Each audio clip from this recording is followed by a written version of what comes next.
কমতে শুরু করেছে বন্যার পানি, ফুটিয়ে উঠেছে ক্ষয়ক্ষতির চিত্র, দুর্গত এলাকায় বাড়ছে পানিবাহিত রোগ।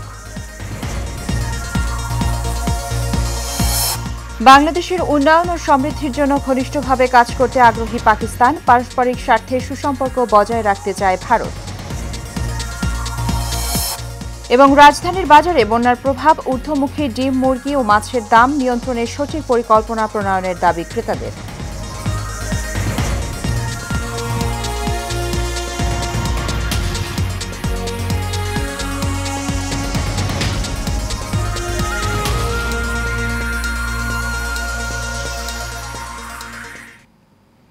স্বাগত এশিয়ান নিউজে। দর্শক, সংবাদ জুড়ে সাথে আছি সুবর্ণা গোলন্দাজ। শুনছিলেন বিআরবি কেবল ইন্ডাস্ট্রিজ লিমিটেড সংবাদ শিরোনাম। নোয়াখালীতে গত 2 দিনে বৃষ্টি না হলেও উন্নতি হয়নি বন্যা পরিস্থিতির। বিভিন্ন খালের বাঁধ কেটে দিলেও পানি নামছে ধীর গতিতে। এদিকে ফেনীতে বন্যা পরিস্থিতি কিছুটা উন্নতি হয়েছে। কুমিল্লার কমতে শুরু করেছে বানের পানি, তবে দুর্ভোগ কমেনি বানভাসী মানুষের। বাড়ছে পানিবাহিত নানান রোগ। বেড়িবাঁধ ও আশ্রয় কেন্দ্রে থাকা মানুষ ভুগছে বিশুদ্ধ পানি ও খাবারের সংকটে। এখন পর্যন্ত বন্যায় প্রাণ হারিয়েছে 54 জন। প্রতিনিধিদের পাঠানো তথ্য ও ছবিতে বিস্তারিত জানাচ্ছেন আরভি ইসলাম হিমু।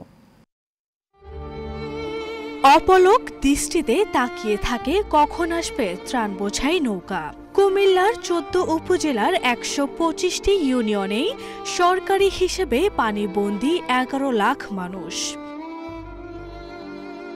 বিশুদ্ধ পানির অভাব এবং নিরাপদ স্যানিটেশনের অভাবে পানিবন্দী এসব মানুষ এখন চর্মরোগ, ডায়রিয়া, জ্বর, সর্দি সহ নানা রোগে আক্রান্ত হচ্ছেন।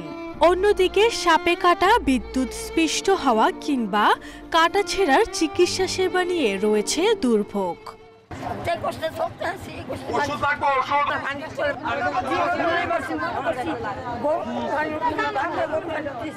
আমার বাড়ি তল পড়ে গেছে, আমি আরেক বাড়ি থাকি আমার বাচ্চা লইয়া, আমার 3টা বাচ্চা। আপনার আশঙ্কা তো খুব ভয়াবহ, অনেক কিছু নষ্ট হইতেছে আপনার। দুর্গম এলাকার বেশিরভাগ মানুষ হতদরিদ্র। তাদের অভিযোগ, অনেক প্রত্যন্ত অঞ্চলে পৌঁছায়নি ত্রাণ সামগ্রী। এমনি গ্রামে গ্রামে যারা দেয় আনফেরার মতন এই খানা ভাত আর যেটা নিয়ে আসবে স্কুল বিলে লই যায়, ওইটা লুটতরাজ করে। আমার টোটাল আমার সদস্য 10 জন থেকে বাইকগুলো ছোট ছোট মেয়ে আছে 3টা, তারা ভিতরে দিতে চায় না। তারপর আমরা এখান থেকে আমরা সোনাইশার গ্রাম থেকে এখানে আইছি। বন্যা কবলিত কুমিল্লায় পানিতে ডুবে ও অন্যান্য কারণে প্রাণহানির ঘটনা বেড়েই চলেছে। জেলার বিভিন্ন উপজেলায় গত 3 দিনে 4 শিশুসহ প্রাণ হারিয়েছে 14 জন। আরভি ইসলাম হিমু, এশিয়ান টেলিভিশন। ঢাকা বিশ্ববিদ্যালয়ে 9ম দিনের মতো চলছে বন্যা দুর্গতদের জন্য গণত্রাণ সংগ্রহ কার্যক্রম। সকাল 10টা থেকে বৈষম্য বিরোধী ছাত্র আন্দোলনের এই কার্যক্রম শুরু হয়। দুর্গত এলাকায় মানুষের সহযোগিতায় এগিয়ে আসছেন বিভিন্ন শ্রেণী পেশার মানুষ। এইচি মিতুর রিপোর্টে বিস্তারিত। সাপ্তাহিক ছুটির দিনে ঢাকা বিশ্ববিদ্যালয়ের টিএসসি এলাকা, চারিদিকে লোকে লোকারণ্য। কোনো জনসভা, প্রতিবাদ সভা কিংবা সাংস্কৃতিক অনুষ্ঠানে যোগ দিতে নয়, মানুষগুলো এসেছেন বন্যা দুর্গতদের সাহায্যের জন্য। কিছুক্ষণ পর পর ব্যক্তিগত গাড়ি আর ট্রাক এসে দাঁড়ালেই সঙ্গে সঙ্গে ত্রাণ সামগ্রী নামানোর কাজে লেগে পড়ছেন শিক্ষার্থীরা।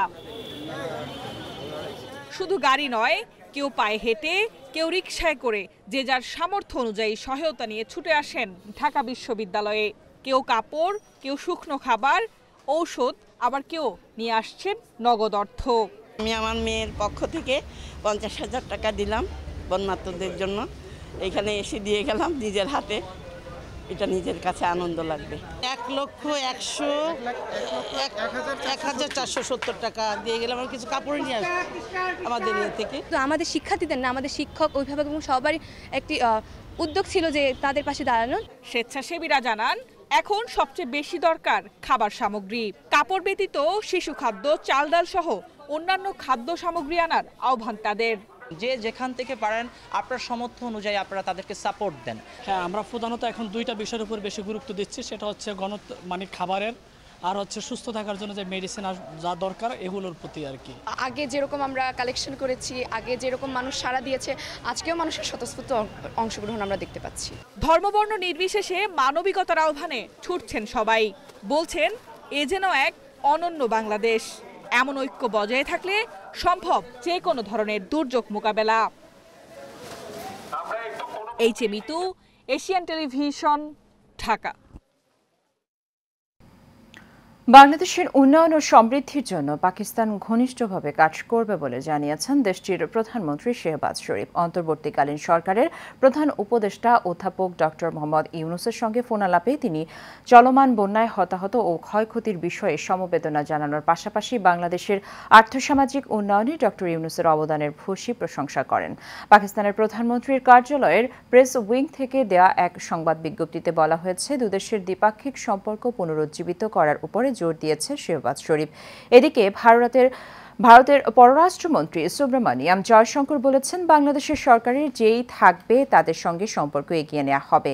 আজ রাজীব সিকরির লেখা strategic conundrums reshaping India's foreign policy বইয়ের প্রকাশনা অনুষ্ঠানে তিনি বলেন, বাংলাদেশ ভারতের সম্পর্কের বিষয়টি পারস্পরিক স্বার্থের প্রেক্ষাপট থেকে দেখতে হবে।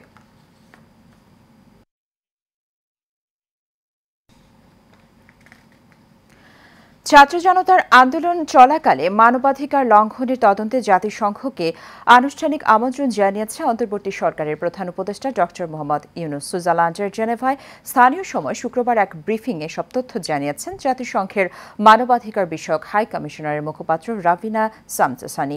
তিনি জানান, নিরপেক্ষ ও স্বাধীন সত্য অনুসন্ধান পরিচালনার জন্য প্রধান উপদেষ্টা ডক্টর মোহাম্মদ ইউনূসের কাছ থেকে একটি আনুষ্ঠানিক আমন্ত্রণ পেয়েছেন জাতিসংঘের মানবাধিকার বিষয়ক হাই কমিশনার ফলকার তার্ক।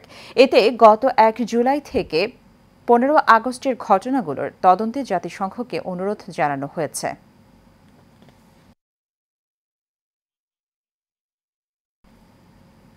এবারে ভিন্ন প্রসঙ্গ। বাজারে আবারও কিছুটা বেড়েছে ব্রয়লার মুরগি এবং ডিমের দাম। 3 সপ্তাহ ধরে স্থিতিশীল সবজির দামও আংশিক বেড়েছে সব ধরনের মাছের দামও। যে কোনো মাছ কিনতে বিক্রেতাদের সঙ্গে দর কষাকষি করতে হচ্ছে। বন্যার প্রভাবে কিছুটা দাম বেড়েছে বলেও জানান বিক্রেতারা। লতিফ চৌধুরীর ক্যামেরায় কাউসার আহমেদের রিপোর্টে বিস্তারিত।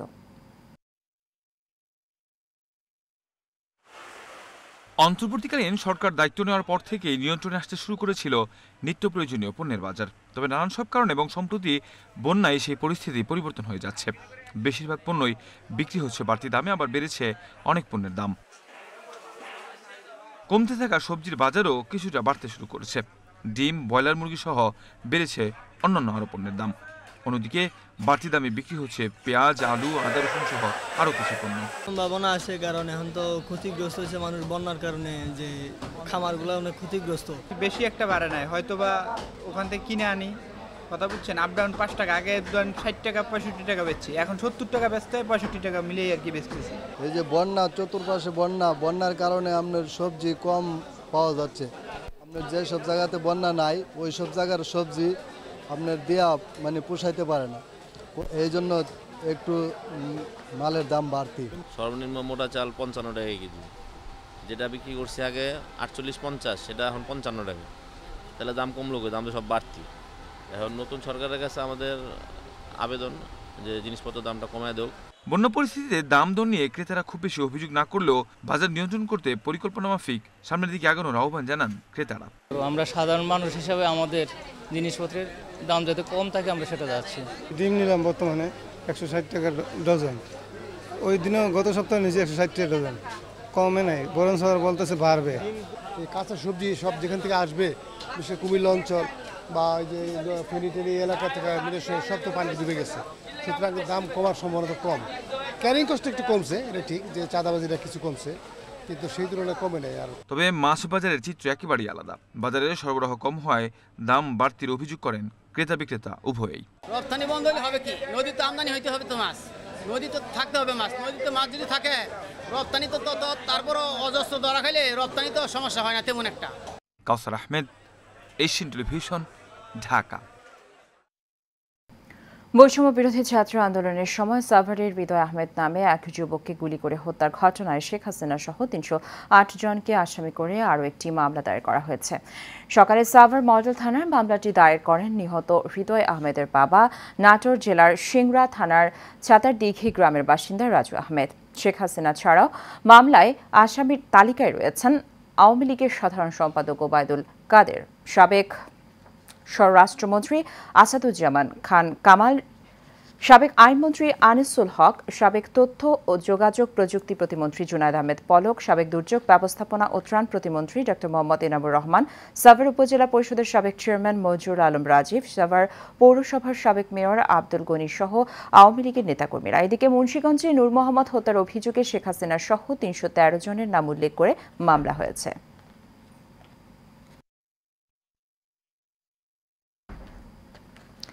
বন্যা কবলিত এলাকায় বিএনপি এখন পর্যন্ত প্রায় ১০ কোটি টাকার ত্রাণ দিয়েছে বলে জানিয়েছে দলের স্থায়ী কমিটির সদস্য ডক্টর এজেডএম জাহিদ। সকালে বিএনপির কেন্দ্রীয় কার্যালয়ের নিচে এক সংবাদ সম্মেলনে এসব তথ্য জানান তিনি। এ সময় তিনি বলেন, বন্যায় ক্ষতিগ্রস্ত বাড়িঘর ও রাস্তাঘাট সংস্কারের জন্য বিএনপি কাজ করবে। এজন্য বিএনপি সকলকে এগিয়ে আসার আহ্বান জানান তিনি। ডক্টর জাহিদ বলেন, আমানত যাতে সঠিকভাবে ব্যবহৃত হয় জন্য তারা সচেতনভাবে কাজ করছেন। এ সময় বিএনপির এই স্থায়ী কমিটির সদস্য জানান, যারা গুমের সঙ্গে জড়িত তাদের আন্তর্জাতিক আইন অনুযায়ী বিচার করা হবে।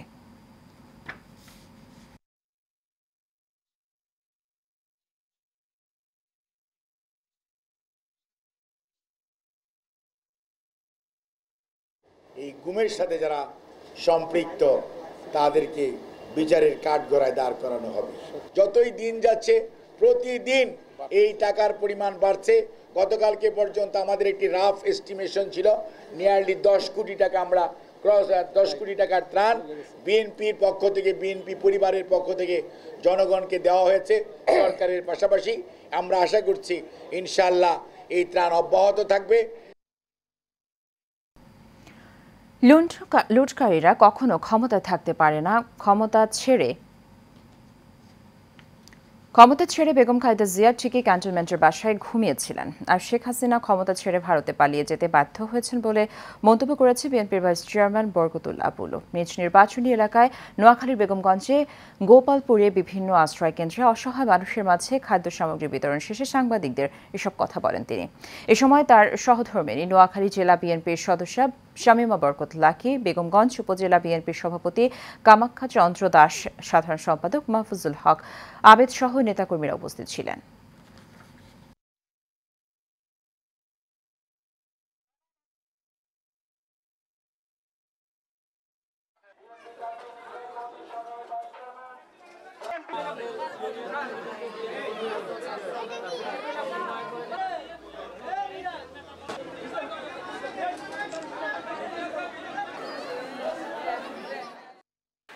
বাহিনী দিয়ে সেদিন 40,000 মানুষ শেখ মুজিব হত্যা করেছিল।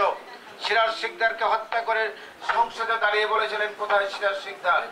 এমনি ভাবে সেদিন তার পতন হয়েছে, সেনাবাহিনী তার পতন ঘটেছে। শেখ হাসিনাকে সেনাবাহিনী বলেছেন 45 মিনিট আপনার সময়, আপনি যদি ক্ষমতা ছেড়ে না যান আপনার বাবার ভাগ্য বরণ করতে হবে। তখন উনি হেলিকপ্টারে করে আগরতলায় চলে গেলেন।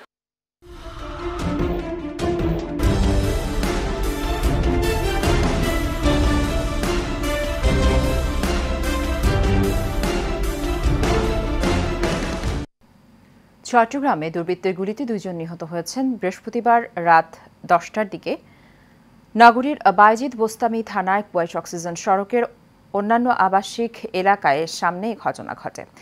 নিহতরা হলেন মাসুদ কায়সার ও মোহাম্মদ আনিস। আনিস কুয়াইশ এলাকার মৃত ইসহাকের ছেলে এবং মাসুদ হাটহাজারী শিকারপুর ইউনিয়নের মোহাম্মদ রফিকের ছেলে। বায়েজিদ বোস্তামি থানার ভারপ্রাপ্ত কর্মকর্তা সঞ্জয় সিনহা বলেন, নাহার গার্ডেনের সামনে দুর্বৃত্তের ছোড়া গুলিতে 2 জন গুরুতর আহত হন। স্থানীয়রা তাদের উদ্ধার করে হাসপাতালে নিয়ে গেলে কর্তব্যরত চিকিৎসক মৃত ঘোষণা করেন। কি নিয়ে হত্যাকাণ্ড হয়েছে তা এখনো বিস্তারিত জানা যায়নি।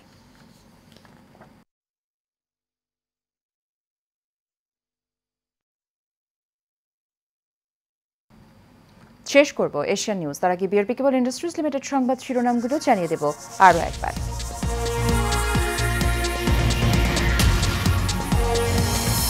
কমতে শুরু করেছে বন্যার পানি, ফুটে উঠেছে ক্ষয়ক্ষতির চিত্র, দুর্গত এলাকায় বাড়ছে পানিবাহিত রোগ। বাংলাদেশের উন্নয়ন ও সমৃদ্ধির জন্য ঘনিষ্ঠভাবে কাজ করতে আগ্রহী পাকিস্তান, পারস্পরিক স্বার্থে সুসম্পর্ক বজায় রাখতে চায় ভারত। এবং রাজধানীর বাজারে বন্যার প্রভাব, ঊর্ধ্বমুখী ডিম, মুরগি ও মাছের দাম নিয়ন্ত্রণে সঠিক পরিকল্পনা প্রণয়নের দাবি ক্রেতাদের।